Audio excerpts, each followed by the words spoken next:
मुखबिरी भी की। मुसलमानों ने ही अंग्रेजों के खिलाफ सबसे पहले हथियार उठाए। 1772 में शाह अब्दुल अजीज ने अंग्रेजों के खिलाफ फतवा देते हुए ऐलान किया कि अंग्रेजों की गुलामी हराम है और हर मुसलमान पर फर्ज है कि वो अपने मुल्क और देश की आजादी के लिए खुद को कुर्बान कर दे। 1857 में होने वाले विद्रोह की प्लानिंग एक मुसलमान मौलवी अहमदुल्ला शाह ने की थी। वो भारत के अकेले इंसान थे जिन पर अंग्रेजों ने 50,000 रुपए का इनाम रखा था। यह रकम इतनी बड़ी थी कि राजा जगन्नाथ ने पैसों की लालच में आकर अहमदुल्ला शाह की मुखबिरी कर दी और अंग्रेजों ने उन्हें शहीद कर दिया। बहुत कम लोग जानते हैं कि 1857 में शहीद होने वाले 90% लोग मुसलमान थे। जालियांवाला बाग में जनरल डायर की गोलियों का निशाना बनने वाले अधिकतर लोग भी मुसलमान थे। भारत की आजादी का नेतृत्व करने वाले संगठन इंडियन नेशनल कांग्रेस के 9 से अधिक प्रेसिडेंट मुसलमान रहे। गांधी जी ने अफ्रीका में जहां वकालत की पढ़ाई की, वो कॉलेज भी एक भारतीय मुसलमान का था और वह जब भारत में आए तो उन्होंने आजादी के लिए अली ब्रदर्स के साथ काम करना शुरू किया जो कि मुसलमान थे। बहुत कम लोग जानते हैं कि 1921 में केरल के मुसलमानों द्वारा अंग्रेजों के खिलाफ लड़ी गई जंग में 3000 से अधिक मुसलमान शहीद हुए थे और 50,000 मुसलमानों के जेल में कैद कर दिया गया था। ये आंदोलन मोपला मुस्लिम आंदोलन के नाम से जाना जाता है। 1942 में शुरू हुए भारत छोड़ो आंदोलन की रूपरेखा मौलाना अबुल कलाम आजाद ने तैयार की थी। संविधान निर्माता डॉक्टर भीमराव अम्बेडकर को पहचान दिलाने में मुसलमानों का बड़ा योगदान रहा है।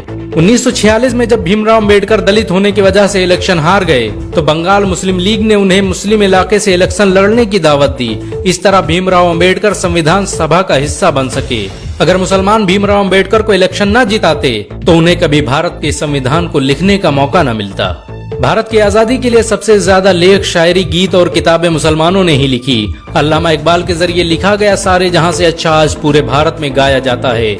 आपको ये जानकर शायद हैरानी होगी कि देश के लिए शहीद होने वाला पहला पत्रकार मौलाना मीर बाकर एक मुसलमान था। भारत की आजादी के लिए मुस्लिम राजाओं और महाराजाओं ने अपने खजाने खोल दिए। कोलकाता के हाजी उस्मान सईद ने अपना सब कुछ भारत की आजादी के लिए कुर्बान कर दिया। हाजी उस्मान की अमीरी का अंदाजा इसी बात से लगाया जा सकता है कि 1920 तक कोलकाता में बनने वाला हर स्कूल और हर बड़ी बिल्डिंग उन्हीं की थी। कोलकाता के पहले सुपर स्टोर कैश बाजार की बुनियाद हाजी सईद ने ही रखी थी, लेकिन बाद में उन्होंने अपनी सारी दौलत देश को दान कर दी और खुद एक किराए के घर में रहने लगे। अमीर हमजा और अब्दुल हबीब यूसुफ मरफानी जैसे मुसलमानों ने अपनी अरबों रुपये की संपत्ति देश की आजादी के लिए कुर्बान कर दी। सुभाष चंद्र बोस द्वारा अफगानिस्तान में स्थापित की गई सरकार में 9 में से 5 मंत्री मुसलमान थे। भारत की आजादी के लिए देश भर में मौजूद मस्जिदों को किलों की तरह इस्तेमाल किया गया। इन मस्जिदों में सुबह शाम हर वक्त भारत की आजादी के लिए ऐलान हुआ करते थे। आजादी के वक्त कोई मस्जिद ऐसी नहीं थी जिसकी दीवारों पर मुसलमानों का खून न लगा हो। इन सब के अलावा ऐसे करोड़ों मुसलमान हैं जिन्होंने भारत की आजादी और उसकी अस्मिता के लिए अपना सब कुछ कुर्बान कर दिया। सच तो ये है कि भारत की आजादी मुसलमानों के बगैर मुमकिन न थी। भारत आज भी आजादी के लिए मुसलमानों का एहसानमंद है। अगर एक मुसलमान होने के नाते आपको गर्व महसूस हुआ हो तो इस वीडियो को लाइक और शेयर जरूर करें।